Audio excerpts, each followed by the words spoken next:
Hello दोस्तों, रिहान का commerce सब चैनल में आपका स्वागत है। आज हम फिर से क्लास 11th यूनिट 2 में टॉपिक लाभ हानि खाते एवं चिट्ठी से संबंधित ट्रांजैक्शंस को लेकर के आए हुए हैं। पिछले वीडियो में हमने आपको बताया था कि बैलेंस शीट कैसे तैयार करते हैं और अकाउंटिंग क्वेश्चन कैसे बनाते हैं, उसके बारे में हमने आपको डिटेल में समझाया था। अब हम इस टॉपिक में पढ़ेंगे कि profit and loss and balance sheet से संबंधित ट्रांजैक्शन कैसे लिखेंगे। तो कौन कौन से ऐसे ट्रांजैक्शन हैं जो इनसे संबंधित हैं, जो अभी बचे हुए हैं, जिनके बारे में हमने नहीं पढ़ा है। पूर्व में जरूर पढ़े हैं इनके बारे में कि व्यय क्या होते हैं, आय क्या होते हैं, आदित्य व्यय, पूर्वदत्त व्यय, पहले यूनिट में। अब फिर से हम एक बार पढ़ेंगे। तो सबसे पहले हम पढ़ते हैं व्ययों यानी एक्सपेंसेस से संबंधित व्यवहार। व्यवहार मीन्स ट्रांजैक्शंस।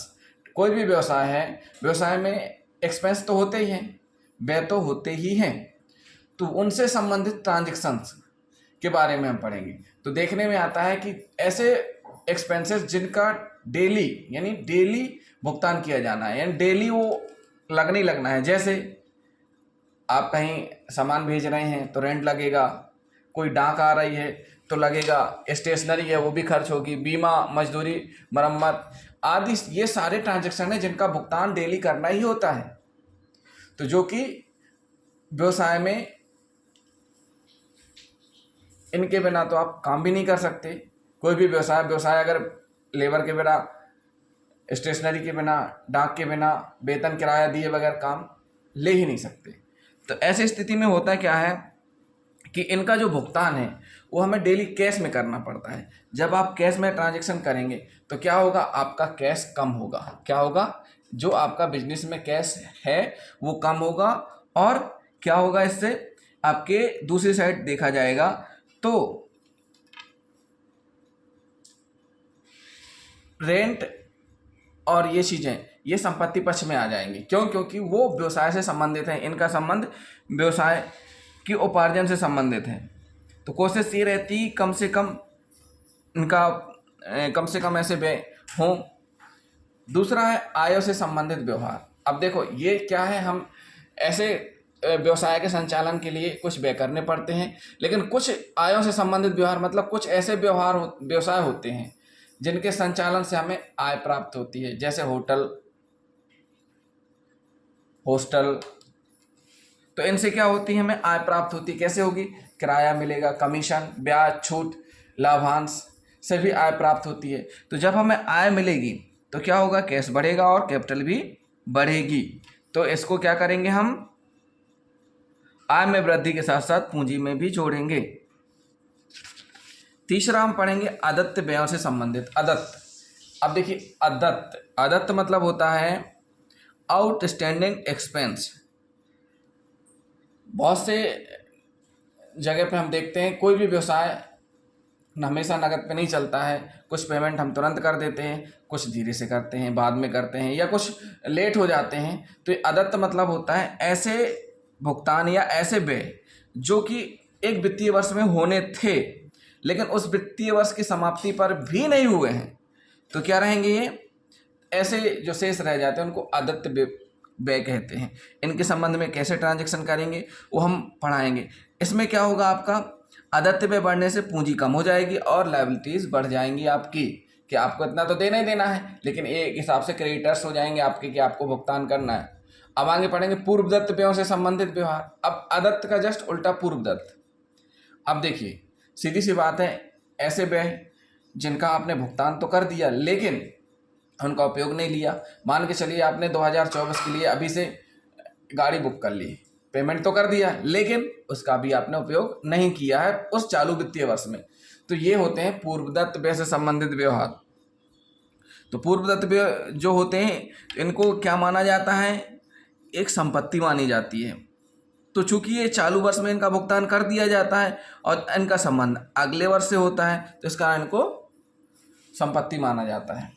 अब हम पढ़ेंगे उपार्जित आयों से संबंधित व्यवहार। अब देखिए उपार्जित आय, उपार्जित मतलब आपको वो आय, आपने काम किया, आपको इतना रुपए हो रहा है, मिलना है, परंतु मिला नहीं है, तो जिसमें फाइनली हो जाता है कि इतना तो आपको मिलना ही है, तो उसको हम क्या जो कि चालू वित्तीय वर्ष के अंत तक आपको नहीं मिला है लेकिन आपको मिलेगी, तो इस कारण इसको क्या माना जाएगा कि पूंजी में आपकी वृद्धि हो जाएगी और यह संपत्ति मानी जाएगी। अनुपार्जित आय, उपार्जित का जस्ट अनुपार्जित, जो आय हमें एडवांस में प्राप्त हो जाती है, मतलब हमें मिल गई लेकिन हमें वो अभी उसके लिए हमने वर्क नहीं किया, काम नहीं किया, तो ऐसी आय क्या होगी कि एक तो इससे क्या होगा, सीधी सी बात है, ये लायबिलिटीज हो जाएगी आपकी।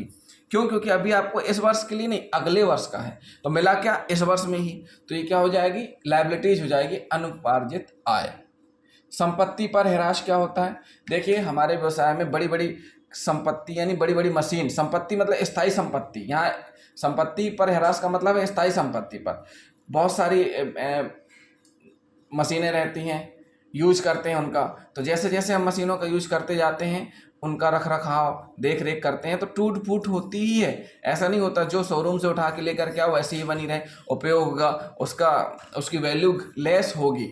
तो ये जो चीज़ें हो रही हैं, संपत्ति का जैसे जैसे प्रयोग करेंगे टूट फूट होगी और जिस कारण उसकी मूल्य में कमी होती जाएगी। जैसे 5 लाख रुपए की आपने प्रिंटिंग मशीन रखी है, अब वो चलते चलते चलते अगर 2 साल बाद उसको निकालोगे तो 5 लाख रुपए की नहीं बिकेगी, 4 की बिकेगी, तो उसका 1 लाख रुपए डिप्रिसिएशन माना जाएगा कि 1 लाख रुपए कम हो गई वैल्यू। पूंजी पर ब्याज, अब देखिए पूंजी पर ब्याज का मतलब क्या होता है, यह व्यवसाय के लिए व्यय और स्वामी के लिए आय है। अब देखिए व्यवसाय के लिए व्यय कैसे है, पूंजी कहाँ लगाई जाती है, व्यवसाय में, तो जो व्यवसाय की लायबिलिटीज हो जाती है पूंजी, अब व्यवसाय क्या करेगा, उद्यम, वो किसको इंटरेस्ट दे रहा है, स्वामी को, तो स्वामी के लिए आय हो जाती है। आहरण पर ब्याज, तो सबसे पहले हमें समझ लेते हैं आहरण होता क्या है।